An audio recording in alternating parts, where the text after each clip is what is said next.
Salam.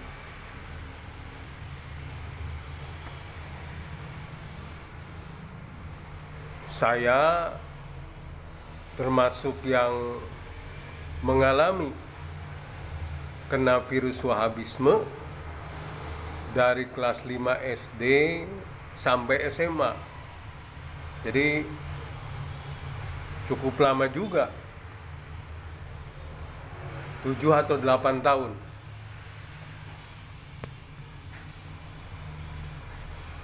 Jadi waktu SD itu karena sering baca buku-buku Hasan Bandung, buku-buku Persis. Ya sudah, sejak kecil mulut ini sering mengucapkan bid'ah lu, sesat lu, musyrik lu, kafir lu, tahlilan bid'ah, yasinan bid'ah, itu sejak kecil. Apalagi ya ketika kita mendapatkan pembinaan, kalau dulu namanya usroh. Sebenarnya usroh ini kalau dari sisi membina organisasi, kita acukan jempol. Karena saya waktu di PII, Pelajar Islam Indonesia, jadi kita ditempa bagaimana berorganisasi yang baik. Tapi karena virus Wahabisme ini yang berasal dari Saudi Arabia masuk ke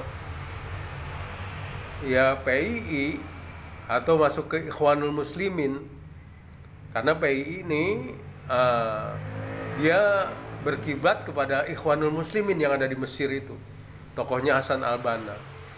Jadi secara gerakan mengikuti Hasan al-Banna, yaitu kesadaran bagaimana kita bukan cuma ibadah saja, tapi juga mengikuti perkembangan sosial politik. Ya, artinya mulai berpikir politik lah, ya mulai berpikir kekuasaan, termasuk juga bagaimana melawan penjajahan-penjajahan. Itu positif. Tapi persoalannya adalah ketika Wahabisme juga masuk ke dalam pelajar Islam Indonesia. Jadi akhirnya kita secara akidah tadi tuh kategorinya takfiri. Pokoknya yang bukan golongan kita kafirkan, maka disebut kaum takfiri. Nah, ini menyebabkan secara kejiwaan ya nggak normal itu. Maksudnya nggak normal begini. Jadi yang ada tuh hari-hari kebencian. Jadi tiap hari itu di kampung kita penuh kebencian. Ya, kita merasa kitalah yang cuma berpegang kepada Islam yang murni, berpegang kepada Quran dan Sunnah. Sementara kelompok-kelompok lain, ya apalagi orang-orang kampung itu yang biasa baca Yasin tahlil itu udah kemasukan Hindu Buddha. Jadi mereka itu orang-orang yang sesat. Orang yang sesat itu adalah akan menuju neraka. Nah ini, jadi hari-hari penuh kebencian itu. Benci melihat situasi amalan-amalan orang di luar yang menurut kita itu sudah kemasukan Hindu Buddha. Nah, inilah yang menyebabkan mengapa ya ini menjadi kekuatan luar ikut bermain. Ya, ikut bermain dalam artian di daerah-daerah konflik itu, khususnya Timur Tengah, Wahabisme ini ya tentu namanya macam-macam. Ada ISIS, ada Al-Qaeda, ada Taliban, macam-macam namanya. Tapi akidahnya adalah akidah Wahabisme, yaitu takfiri, mengkafirkan di luar kelompoknya. akhirnya sering digunakan oleh ya dalam hal ini American Gang lah, digunakan untuk ya menghantam pihak lain, ya, untuk menimbulkan kericuhan. Terutama dalam hal ini digunakan untuk alat pemberontakan. Ya, mereka diturunkan senjata, diturunkan biaya, lalu melakukan pemberontakan. Ya, maka akhirnya kita tahu Ikhwanul Muslimin yang awalnya itu adalah gerakan nasional di Mesir, ya, gerakan mengusir penjajah, tapi karena Wahabisme masuk, akhirnya menjadi gerakan takfiri, gerakan pemberontakan yang ujungnya melakukan kekejaman, pemboman, kerusakan. Akhirnya maka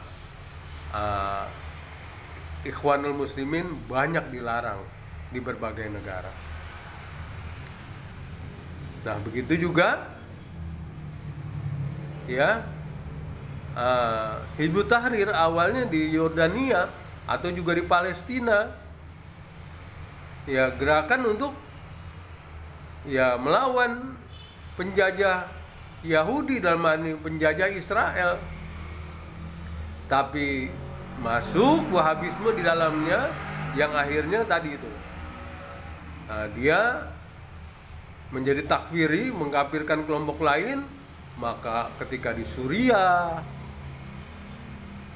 ya, Hizbut Tahrir ini melakukan pemberontakan, mengangkat senjata melawan pemerintahan yang sah, dan berbagai negara juga mereka melakukan pemberontakan, ingin mendirikan negara baru. Nah, akhirnya banyak negara melarang ya Hizbut Tahrir, ya, dan mereka akhirnya oleh Barat juga dijadikan organisasi teroris karena mereka banyak melakukan pemboman, melakukan kekerasan, melakukan pembunuhan terhadap orang-orang yang tidak berdosa, bahkan yang di luar kelompoknya. Maka Hizbut Tahrir maupun Ikhwanul Muslimin akhirnya menjadi ya organisasi teroris. Nah, kembali itu di Indonesia misalnya, ya, ini racun Wahabisme ini bisa masuk kemana saja, walaupun ya tidak memakai Wahabisme, tapi gejalanya kita lihat itu. Maka pemerintah pun sekarang mengapa melarang Hizbut Tahrir Indonesia? Karena Hizbut Tahrir Indonesia ini gitu, memprovokasi orang untuk berontak, untuk yang membuat negara baru. Nah, maka dilarang oleh pemerintah. Begitu juga FPI. Habib Rizik secara amalan sama dengan orang kampung. Dia tahlil Yasin, kemudian ya baca kunut, marhaban, sama orang kampung. Tapi tadi itu paham-paham dari luar, transnasional dalam hal ini Hizbut Tahrir sudah masuk itu. Maka ada wacana-wacana, ya, setiap berkumpul atau melakukan demo, wacana-wacana menurunkan pemerintahan yang sah, tidak melalui demokrasi. Maka akhirnya FPI pun dilarang. Nah, jadi demikian, bahwa ya Wahabisme itu memang sumber masalah.